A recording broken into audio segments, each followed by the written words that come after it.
Good morning, I'm Pat Croce, and this is the American Cancer Society's Healed Community Gathering.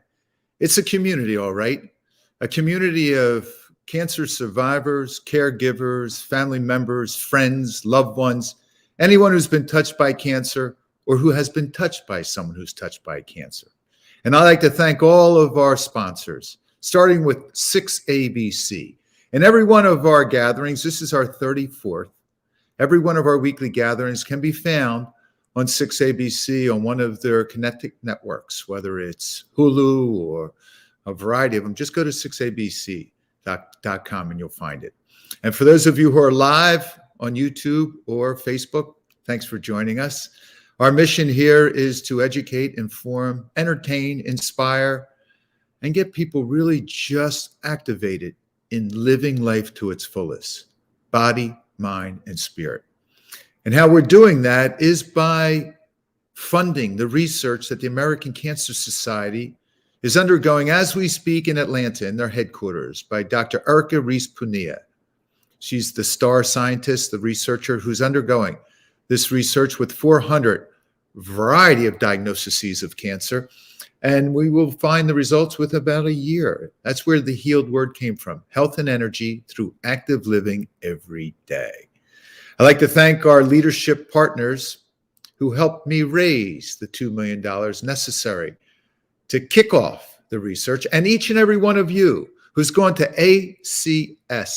acshealed.com and made a donation, whatever your heart sang, and got a bracelet with the one green bead, this black lava bead bracelet that we wear with pride, that we're all in this together, that green bead for unity, harmony, healing, and to demonstrate, yes, there's something bigger than just me. And as I said, this is all about bringing you into the present moment, being with us now for the next hour. Body, mind, and spirit. And so our guests range from all specialists in all walks of life. And then we have usually a survivor on. And today it's a unique story because our survivor and our specialist know each other. They've had engagement with each other. And this engagement goes into some form of, I would say, recovery that is unique to anything we've had on our Healed Gathering so far. Our first guest is Stan Golub. And Stan is the executive director and co-founder of Real Recovery, REEL. But it also is REAL. It's a real way to recover. And I'm going to bring on Stan right now, let him tell you all about Real Recovery. Hi, Pat. Hello, Stan. Thank you for joining us. And where are you located right now? I'm just outside of Boston, in Needham, Massachusetts. Yep. Oh, wonderful. Now, where is Real Recovery? Real Recovery is all over the country and across the globe right now, but this is world headquarters. My little one-room office in Needham, Massachusetts. Wonderful. So take me back, Stan, not so far as our mutual friend and Mike Tolan, who suggested you, and Mike being one of our leadership partners, but take me back into where did the idea of Real Recovery manifest? Well, actually, right here in Needham.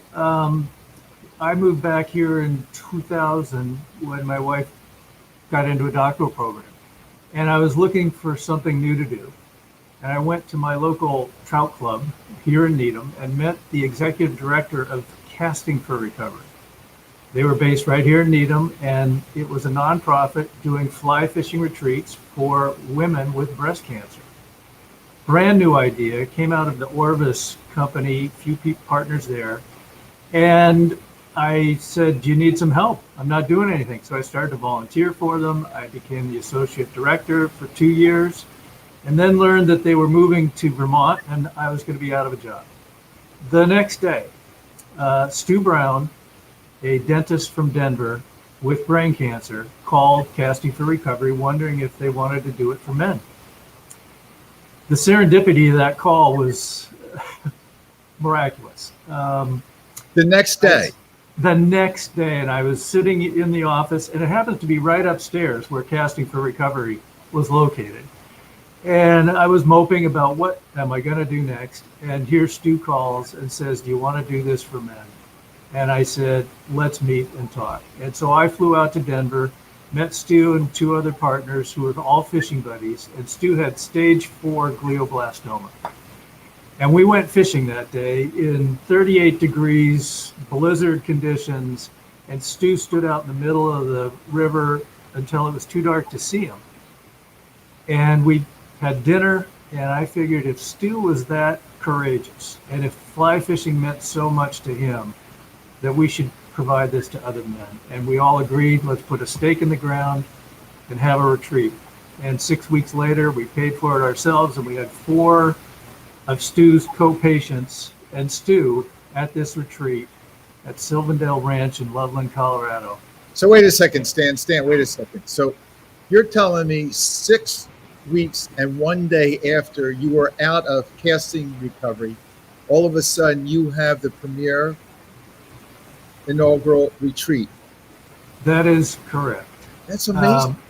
It was amazing. And Stu's physician was a neurologist, and he provided the patients and some support, and we had fishing buddies who came to help us. And one of my co-founders was a therapist, so he designed the program. And we had this retreat 6 weeks later. How long was it? How many days? It's 2.5 days. So 2 nights. They come in around 3, they leave around 2 on the 3rd day.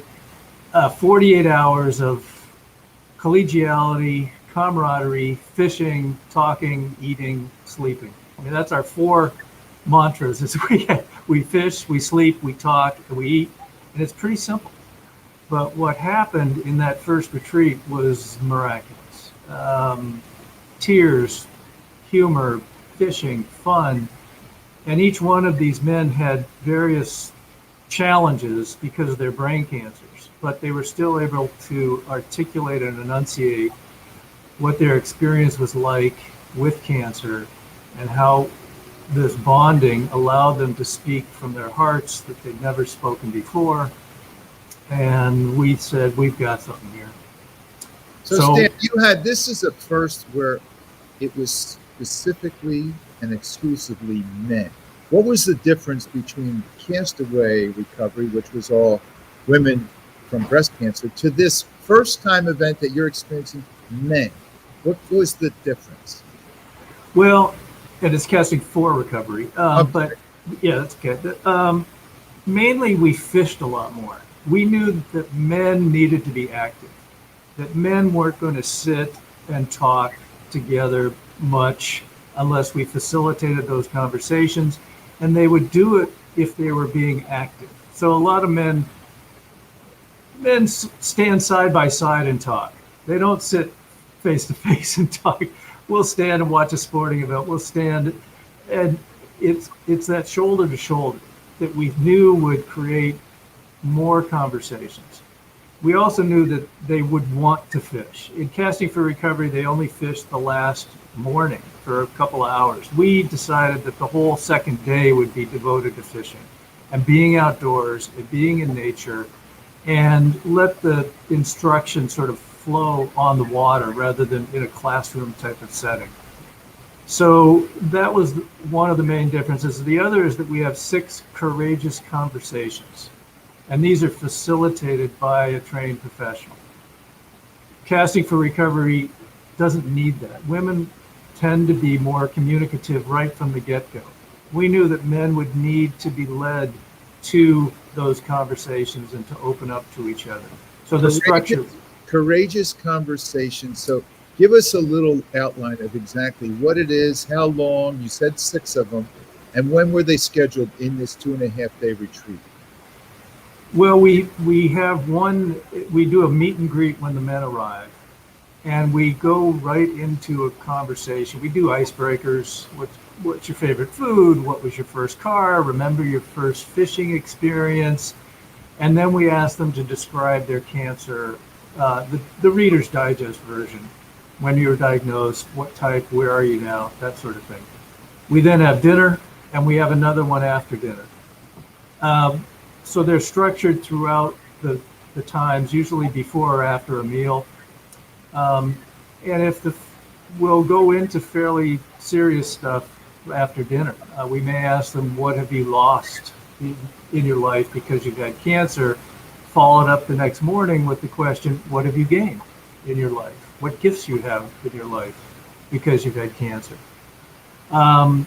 We just pose one question and we go one at a time. So there's no crosstalk, there's no advice giving, there's no counseling.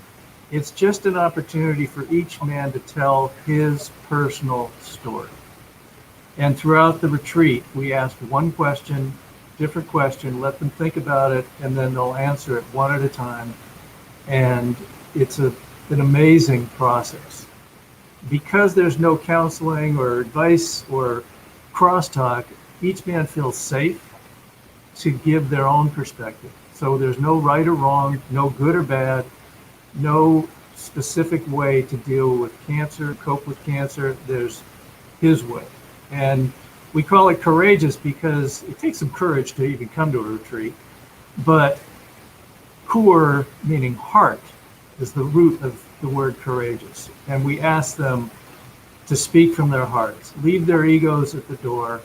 We don't care what they do or how much money they have or where they live.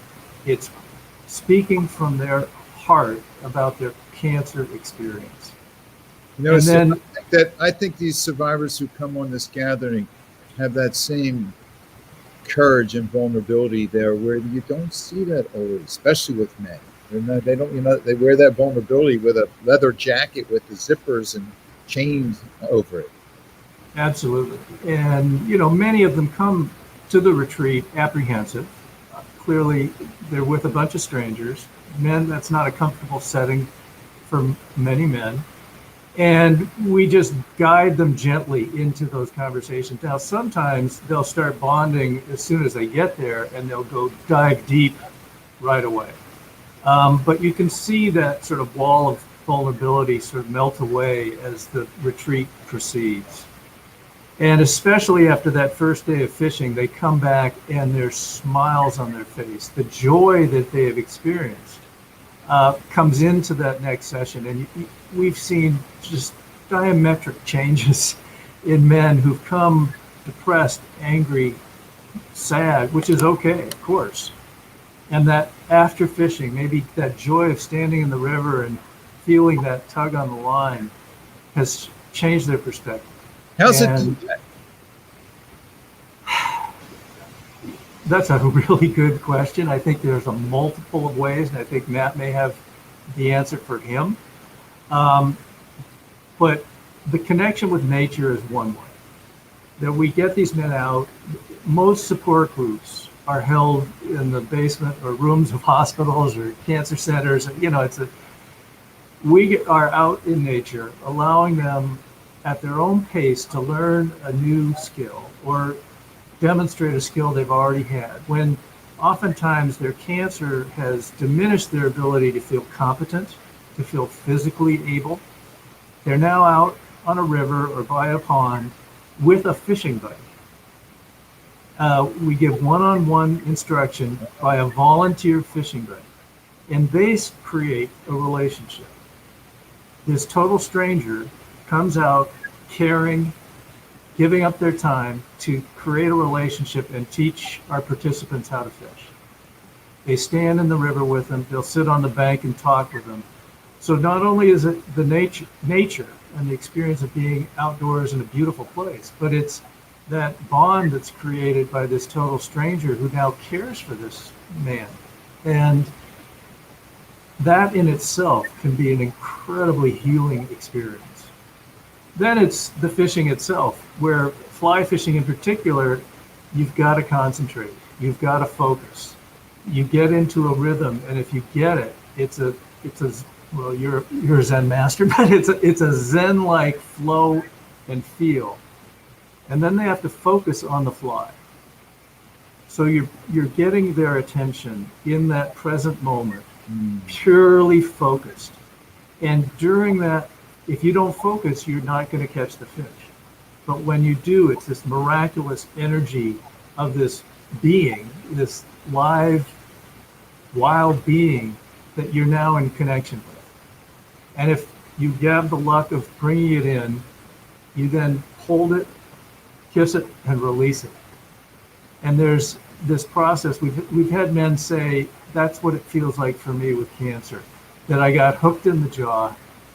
I was just swimming along, having my life, and I got hooked in the lip and torn out of it, but then I was released back to the wild. Wow. So the metaphors of fly fishing and cancer is one of the questions we used to ask. Men would come up with beautiful, beautiful pictures. So it's all those things. And we asked them after they come off the water in our courageous conversation after dinner, how many of you forgot about your cancer? Mm-hmm. And everybody. So we've given them this time where they don't have cancer, essentially. They are freed from it and are experiencing something totally different. And many of our men have said that's the first time in 3 years, or since I was diagnosed, that I have a span of hours where I didn't think about my cancer. And that's what happens out there.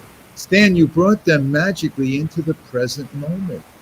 You brought them from this time-based suffering in their mind to this present moment of pure, as you said, aware focus on learning a new technique or accelerating an existing technique. And just what happened, the joy that they inherently are, shine through. I mean, that's a beautiful story, and the metaphor is crazy. So I love this courageous conversation. You also have a ritual where this vest sign. Yes. We give the man, each man gets a fishing vest to wear during the entire retreat. And before they put it on, we gather in a circle with all the volunteers and the participants and demonstrate what these vests really mean. They've got all the fishing supplies, but on them are dozens, sometimes over 50 or 60 names that have been they're signatures of the men who've been there before. Some date back to 2003 and 2004 and throughout the country. So we read off some of those names and where they're from. So there's this collection of 3,800 men. Whoa. 3,800 men who have signed these vests over the years, and their legacies are now on these vests. And the participants see that this is a global community, that men from Indiana and Oregon and Louisiana and Arkansas and Pennsylvania and New Jersey have been through this same experience and shared this experience. And we ask them then to add their names to the vests and feel the flow of energy and strength and courage of the men who've come before them.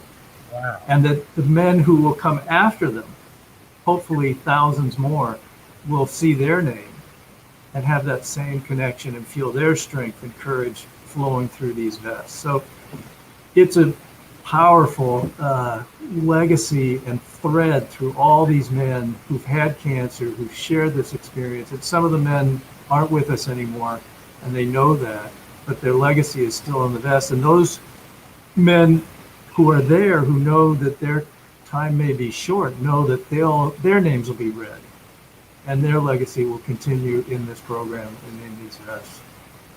Man, you made my spine tingle.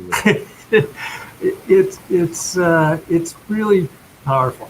I mean, every time I'm at a retreat, I hold up one of these vests, and I see names of men I know, or you feel the energy. Stan, I was going to ask you a question. I'm not going to. How do you measure the effectiveness of real recovery? Now, like you just shared this experience where this high vibrational energy is just transmitted onward. Beautiful. It is, and I think, we've never done data measurement, or we do evaluations and we get them, but we've never measured what happens or the impact. But certainly anecdotally, we know that it's a life-changing experience for many of these men. And from their spouses or caregivers, we know that they come back different people. And we know we've saved lives, that men have come suicidal with guns in their cars. Ooh. And with plans, but they want to go fishing one more time. And we have turned them around. We know of men who have been living in total darkness with their depression, and we have shown them the light. That's how they have phrased it. Stan, And- so the question to you, how does that make you feel? Extremely fulfilled and grateful. I feel very grateful that I've been included in this circle of men when I'm at a retreat, that they have allowed me, who has not had cancer, to sit with them and hear their stories. That sharing experience is incredibly enriching and powerful. It's a lot to hold, but I feel like the men are holding it together themselves. These stories can be very painful and difficult, but there's also a sense of hope, a sense of powerful courage and strength, that they are going through things that inspires me to try to go through things with the same sort of perseverance and strength and courage, but also to allow my feelings of depression, anger, whatever it may be, that those are going to exist. And we allow for that. And what is it that gives them the resilience when they're in those dark spaces to move forward? And that's one of the questions we ask, in fact, is particularly after fishing. What is it in your life that you have that allows you that space and time to not think about your cancer? What gives you your resilience? And I hear their stories and think of mine in relation, and it gives me strength. What are some of the answers that you hear that give you that strength? Well, sometimes they're finding it in small things. A common gift that cancer has given is stop sweating the small stuff, to smell the roses, to appreciate those in your life who you love, and to sort of let go of those who in your life who don't give you that, because time is limited. We are not invincible. We are not immortal. A lot of these guys, cancer is a slap in the face that penetrates that invincibility, and particularly the male invincibility, and that we're all healthy and strong and we're going to live forever. It's not true. And cancer can hit at any time and can hit hard. And it doesn't discriminate about anybody. So that answer reminds me of my own vulnerability and mortality, and gets me to think about those things that I sweat, that I would like to give up, the things that I love that I want to appreciate more. The walks with my dog in the woods and seeing the sun come through the winter trees, those kind of little things are very important. But they'll also answer their grandkids. Being with their grandkids gives them that resilience. For some, it's fishing or hunting or being out in nature and exercising and feeling vitality in those experiences. A lot of them, it's their faith. That having cancer has strengthened whatever faith that might be, whether it's a religious faith or spiritual faith, some connection that the world is bigger than them. So there's a myriad of answers that are always inspiring or thought-provoking. And that's Stan, a gift that it gives me. How many men are at a retreat on average? About 12 is kind of our... 12 volunteers as well? Or 12? Or even more. Yeah, so we'll have a staff of 3 or 4, all volunteers, running the retreat, and a facilitator managing the conversations, healthcare provider being there for safety reasons. So those are volunteers, and then 10 to 14 participants, and then the fishing buddies come and there's one for each. So if we have 14 participants, we have 14 volunteers who come and help them during the days of fishing. And that was a loaded question because I want to know, how does someone post-cancer with a diagnosis of cancer enroll in Real Recovery? And if you are a volunteer and would like to get involved with you in Real Recovery? Any man at any stage of his cancer journey, whether just diagnosed or 15 years out and cancer-free, is eligible, 21 and up, no matter what kind of cancer. And they go to our website, and we have an online application on the website. Same with a volunteer, 21 and up, male or female. If a woman is a good, competent fly fisher, she can come and be a buddy.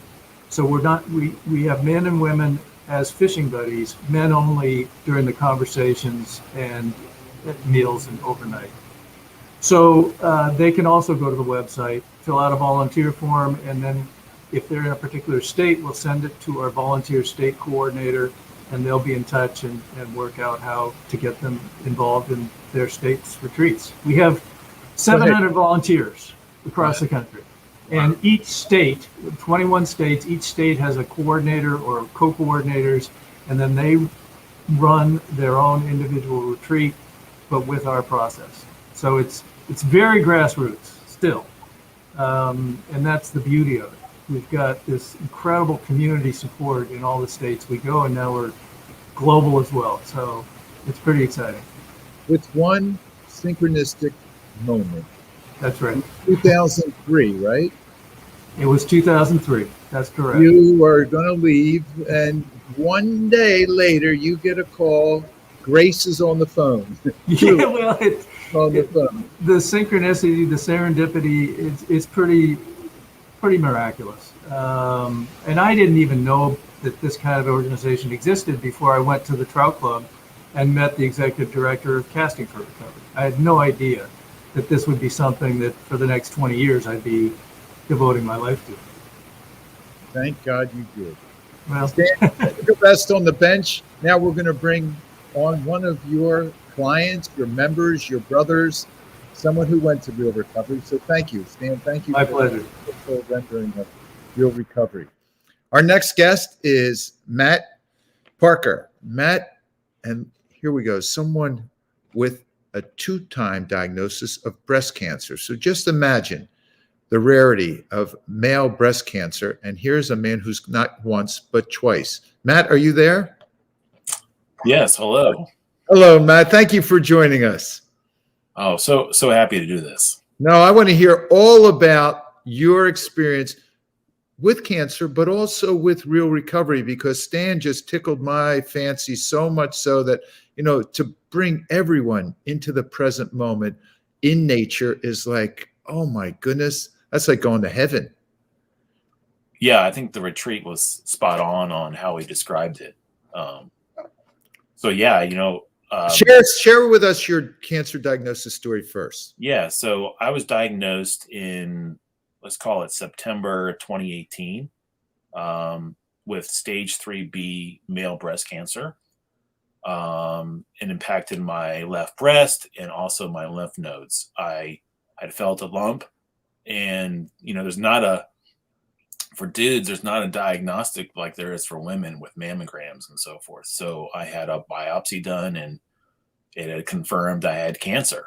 And I remember. Here, Matt, let's stay there for that. Just that one moment. How was it confirmed, and who told you? So I had a biopsy done. Right. Through. I wasn't even actually at my cancer docs. It was like a third party biopsy place, and I had some what they call nipple discharge. So that my nipple was all messed up, and they just said, this looks like breast cancer. Oh wow. And so it wasn't in a, when I got that, I wasn't in a doctor's office. I was like on a table with a needle in my chest. And, I was like, well, don't, let's not get ahead of ourselves. Let's go talk to the doctor. We got to wait for all the, testing to be done and so forth. So anyways, that was confirmed. And basically, in October of 2018, stage 3B male breast cancer, involving the left breast with lymph node involvement. And I did I basically went to the hospital, my local, I don't know if I guess I can say it. I'm a John Hopkins, Sibley is where I do all my treatment. I went with my surgeon, radiation oncologist, and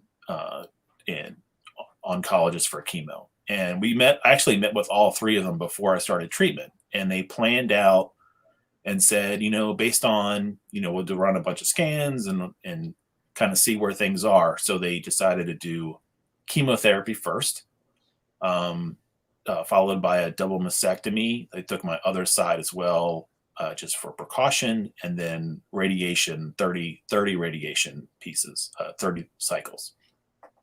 And they said to me, look, breast cancer in men is rare. And we have all these things that work for women. And your cancer is what they call ER. There's 3 different types. Mine is ER positive, HER2 negative. And we have all these tools that have helped for women with this same, let's call it enzyme of the cancer. So we have all this treatment that works for them. And so they put me through the same treatment. And I finished in June of 2019. And, that year was awesome. I mean, in some ways, cancer propelled me a little bit. I mean, how is that? How did it propel you? In that 18 to 19, I met all these people along my cancer journey. An oncology social worker, that during chemo would come in and talk to you about the hard things in life. And, being able to talk to someone in, a clinical environment, about things. She suggested meditation to deal with stress and anxiety. And I attended that. And I still attend that, offered through my hospital to deal with all these things, and to think more in the moment, the present moment, right? That your mind is going to think that you're dying or this all this other stuff, and come back and be like, this is how I feel today, and I'm just going to stay in this one moment and not go off on these tangents. And that helped with what they call scan anxiety, being able to walk in and do up-teen scans or MRIs, etc. And I met these people along my journey, and I attended. One of my oncology social workers said, "Hey, there's this guy who's a male breast cancer survivor, and he's given this lecture." And I attended, and someone there gave me this Real Recovery pamphlet. So I applied. And before you go there, Matt, how difficult was it to find some supportive service for you post mastectomy? Yeah, so I joined oncology social worker hooked me up with a support group. They said, look, a lot of the breast cancer support groups are women in their 60s. I was diagnosed at 41, and you need to find someone more in your age group. They're going to be talking about menopause and so forth, things that aren't going to affect you. So I joined another group through Virginia Hospital Center for young women with breast cancer, and I emailed the organization and just said, look, I'm a guy. Can I join? And they said, yeah, we would love to have you. And they came with open arms, and I attended that, and it was life-changing. Again, I'm a dude with breast cancer that doesn't happen all along. a lot, right? But I was able. I mean, my support group was great. I still attend. I learned a lot from them, even though I'm a different sex. But I saw this real recovery, and I went ahead and sent in my application. And when was this? So you were diagnosed with breast cancer in 2018. Yeah. Now So where are we? Where are we now? So we're like probably like August of 2019.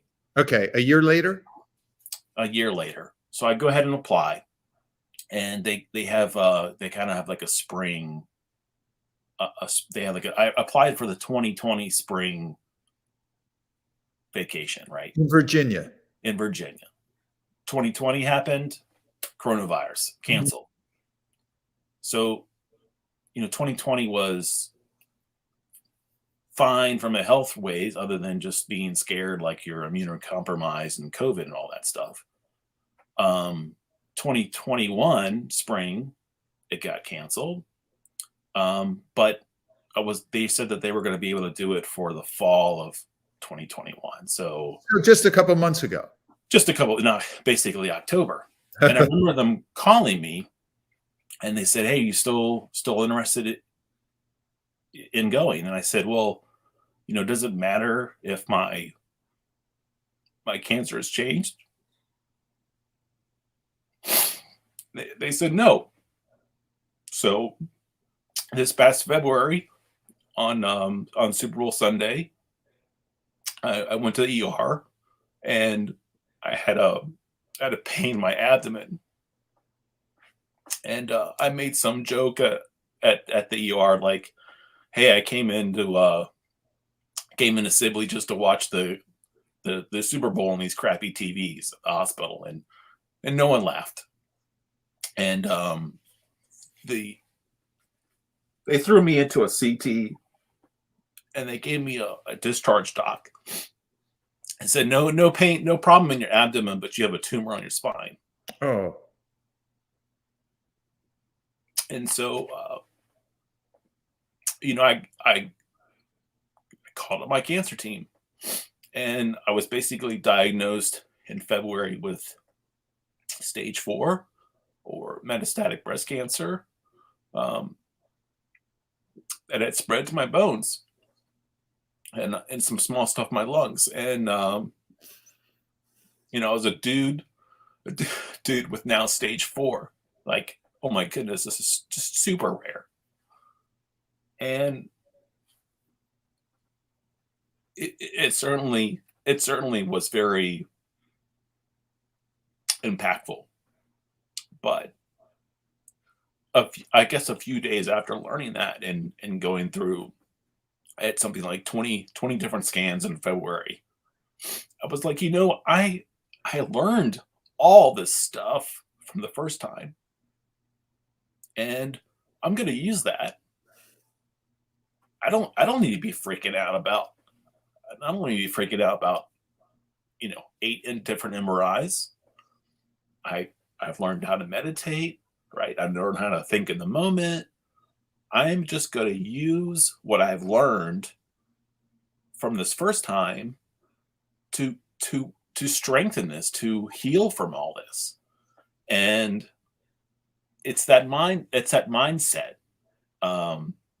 They just helped me. It helped me to calm down and just live each day and be like, okay, we're going to treat these scans as just fact finding, and the scan is neither good or bad. It is a representation in time, and it'll give the doctors a way to have the plan of attack. And so I did some, took a little week vacation. I did a cyberknife radiation for a few days, and then they threw me on oral meds, and been on that ever since. Scans have been great. No surgery? No surgery. The tumor is 3 millimeters from my spinal cord. It could have paralyzed me from the neck down. But again, I mean, those are things like, what if? That's not the current. I am, I've hammered on. I am, operating as I don't have cancer. I've been able to just go on with life.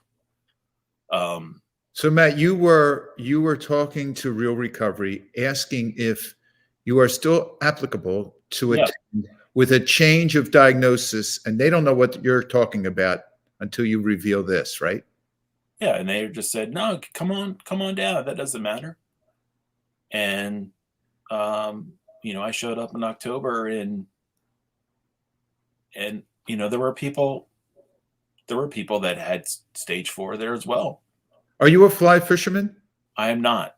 Good, good. That's important because I want our audience to know that you don't have to be an expert or even a novice fisherman to attend Real Recovery.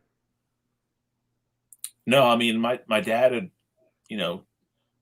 helped me fish when I was a kid and so forth, but I mean, I don't actively fly fish. And I just said, like, this just sounds great. It's gonna be down in the mountains and fly fish. I'll go learn how to fly fish. And I didn't read into it. I assumed we would talk about cancer. And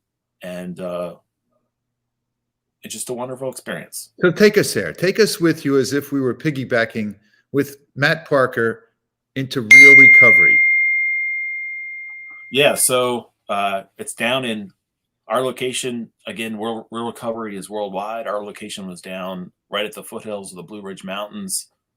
Beautiful October weekday. I live in Arlington, Virginia, right, just out of Washington, D.C. So it's very hustle bustle city. And then you get down there and it's just the only thing you hear is the wind and the river. That's it. And, automatically you're put in a situation where it's just calming. Mm. And, I remember getting there, meeting the other 13 guys and, from all walks of life. And, I remember that first courageous conversation right before dinner, and where everyone had to tell their story. And, I'm one of the younger members. But I mean, I instantly connected with people. And a big thing for me was that I told all my stories to women because that's what my support groups are. But this is the first time I'd really told my story to a group of men with cancer. And I had not heard the male side. Matt, was there anyone else there in attendance of the 14 individuals in your group that had metastatic breast cancer? No. And Wow. In fact, Stan had told me that, I don't think he gave me the distinction, but I was the fourth person that had come through of the 3,800 men that had breast cancer. Wow. So you can divide that. It's I did. It's 0.001%. It's rare. It's super rare. But like I'm in a metastatic support group, and there's another guy there, and he joined that group because I joined that group. And so again, all of this is that if you can connect with someone or change a next person's life, I mean, it's all worth it. So you go out after your courageous conversation, you go out and fish for the first time with your fishing buddy. How'd you do? Yeah, it was great. My fishing buddy is named Mitch, good old Southwestern Virginia guy. And it's very immersive. You're putting on waders and boots, and you're walking out in the middle of the river. There was points where the water was fast and 4 to 5 feet, chest level of water going through, and you learn everything: how to cast, how to tie the flies, how to drift, and basically try to hook your fish. And okay, Matt, take us to the moment now that you are a meditator. You do meditation as part of your practice. And Stan was telling us about the attention and focus required to do fly fishing properly. Was there a carryover from your meditation into a meditation in motion? Yeah, so I kind of had developed my cast into a reach cast, but you had to concentrate enough to see, because the fly is on the water. It's not like a bobber where it sinks. So as soon as you kind of feel that tug, you need to yank on your rod. And but again, the surroundings. I mean, you're standing in the middle of the river, and it's pretty fall colors, and all you hear is just the water over the rocks, and you lose sight. I lose sight that I had stage 4 cancer. Was my back hurting, from standing up? Sure, but like it just disappeared. And you know what? You can't get Stan's right. You can't get that from a support group in the middle of a basement somewhere. You can't.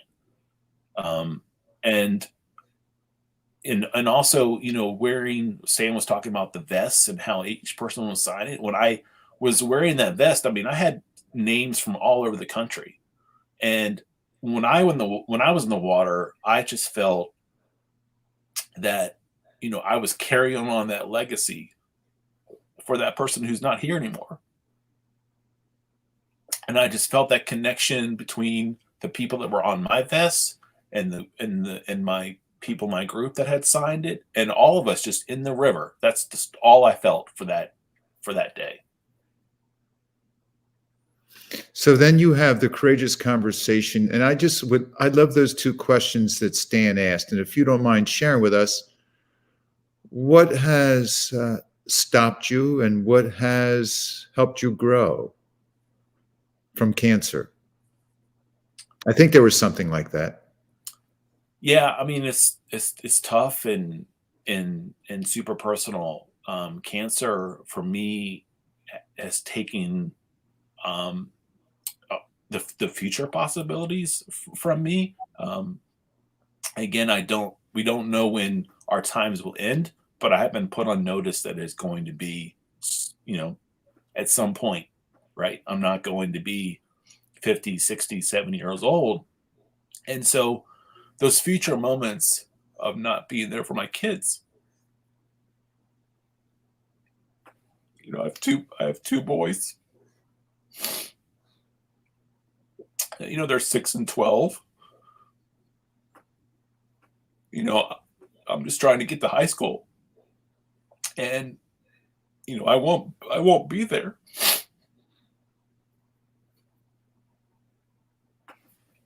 I won't be there for weddings and grandchildren. I'm not saying I won't be there. I'm saying I hope I will be there, but not with what the cards are stacked up against me. And that's what cancer has taken away, is those future things that people with non-cancer get to experience. But at the same time, cancer has given me, a new approach on life. Just living in the moment and enjoying each day. I mean, I think before cancer, I took life for granted, that I would be there for weddings and so forth. Now I celebrate each day. I don't say that again, Matt, for everyone, please. Yeah. Now I just celebrate each day, and I enjoy those moments. It could be like a sunrise. It could just be some laughable thing, or just seeing one of my kids play a sport and just enjoying that day and not thinking about the future. In some ways, like I said, life has the stage 4 diagnosis, with everything I learned from the first one, has propelled me to just keep on going. I'm closer to my anniversary of my stage 4 diagnosis, and I'm really proud of myself. Like I've put the work in to get to this point. I got to tell you, I'm proud of you. I am totally proud of you. And why don't you share with us your Hammer on Cancer blog? Because the way you communicate right now has touched everyone watching, but they can be touched now and every day by following your Hammer on Cancer blog. Tell us about that. Yeah, so Hammer on Cancer. So I remember first, second day in chemo, and I was thinking about dudes with breast cancer. And I was like, a ribbon, a pink ribbon doesn't hit me. I can't, it's hard for me to rally it around because it doesn't feel male to me. So I was actually rebuilding my fence when I was diagnosed. And it's kind of weird. My dad, I don't know, we grew up and our fences fell down all the time, and my dad helped me rebuild fences. And so I was working with hammers. And so I found that I did all these sketches, and I'm an artist and so forth. And I remember if you take two hammers, it doesn't come through all of that. Anyways, you take two hammers and you cross them over, that they can form a heart in the middle. And I was like, that's good. And I was like, I don't want to. So I was like, hammer. And I was like, got to continue on. So hammer on. And that's how I was like, it's just like cancer. It's just like rebuilding a fence. Did the fence fall down the windstorm? Yeah. But what do? You go back out there, you put the posts in, you get out your nails, and you rebuild it. And that's what I did. That fence fell down when I was diagnosed, and in June of 2019, I rebuilt that sucker. And this is this attitude that you just gotta hammer on. You gotta keep going on with life, and don't sometimes you get knocked down, and you get right back up. But yours isn't a normal blog. Yours is very well structured with photographs and commentary and discussion. It's really, really educational as well as entertaining. Yeah. So I mean, look, again, I'm the dude with breast cancer. That's what I say to all my support groups, and I want to share that. I want to share what happens to your body. If you want to see what radiation does to skin, I'll put the pictures in there. Again, it's about helping someone in the future, and it's also a legacy thing. My kids and my family, my neighbors, all these people that help me along the way, they can read that, and hopefully they can see that the emotion and how much the support that they have given me comes out in the writing. And it is meditative, and it is helpful for me to write those things. I think one of the. Do you journal, Matt? Well, I don't know. I'm an architect, and so I use sketchbooks and so forth, and but not really journaling. But it's just been super helpful. I mean, but it also appears that your blog is like journaling. You're journaling these stories. I'm a journaler. I love the mindfulness of journaling every morning, just putting thoughts and learnings and sharings down, writing just the way I write them. I use a variety of different pens, and you being in architecture, you understand that whole structure and just the putting it down mindfully. And so that's why I was wondering if you get your blog from your daily experiences. Yeah, I mean, it's like this, it's just a snapshot, and it's down to each thing that I did. I mean, I know I wrote a real going on my real recovery treat, and it just kind of puts you the kind of behind the scenes things of this one person's perspective on it. I saw one of the pictures. You were holding a fish, so you did catch a fish at Real Recovery. Yeah, I caught 9 fish the first day and another 5 the next. And Mitch and I had gotten we found our let's call it our honey hole, and it was the last day, and I only caught 4 fish, and time was kind of running out and so forth. And we were walking up the stream, and Mitch is like, come on, let's just go back to our honey hole. Just like 5 casts tops.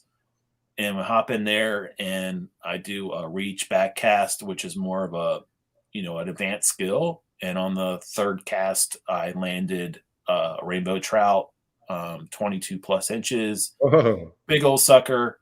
Last fish of the day. I mean, that thing was, it was so powerful. It was hard to hold.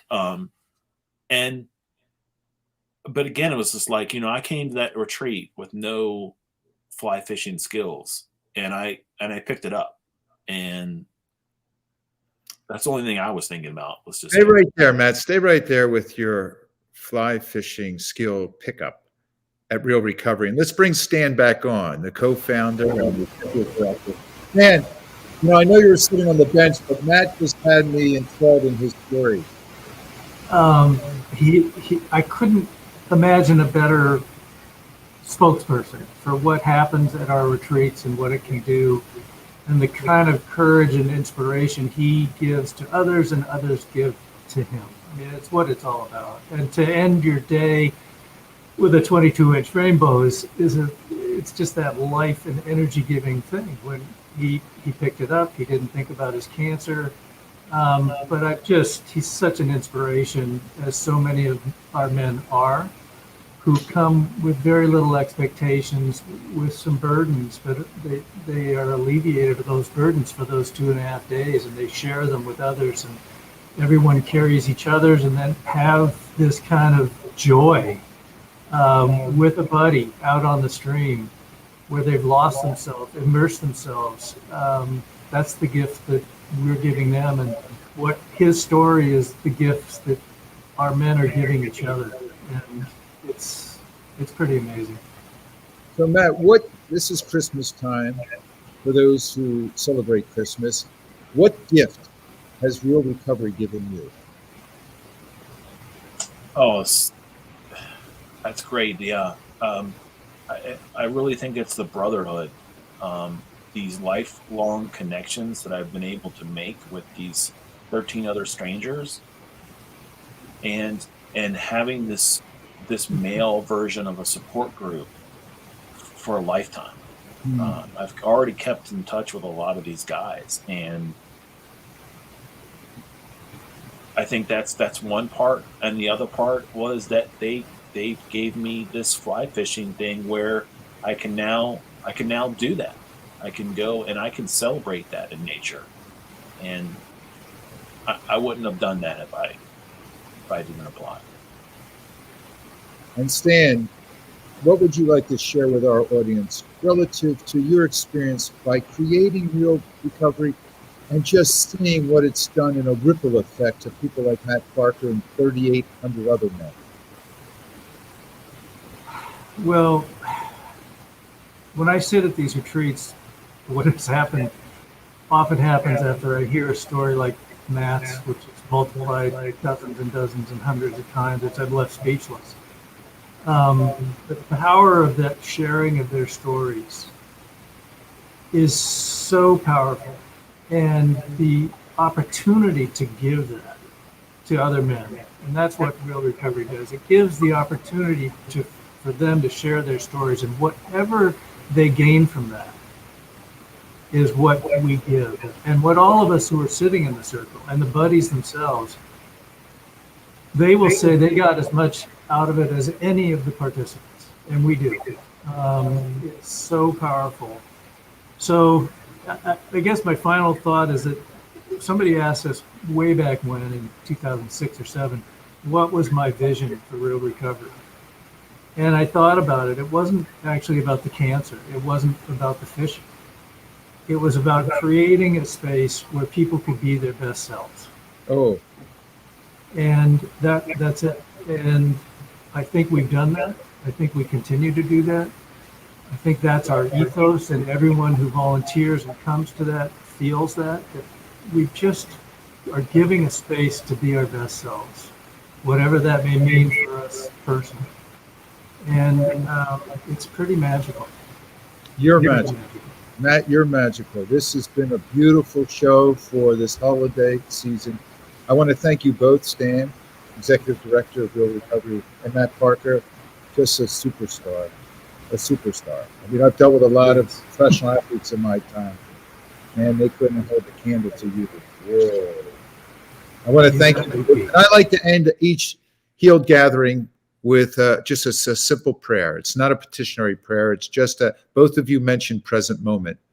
And that's really what it's about. It's just thank you for the grace in helping me to welcome what is happening right now. It takes grace to get into the present moment because we all want to project to the future or pull from the past. So just thank you for that grace. Stan and Matt, thank you for the grace of being with us today and everything you've shared and the ripple effect you're having on the world. Peace, brothers.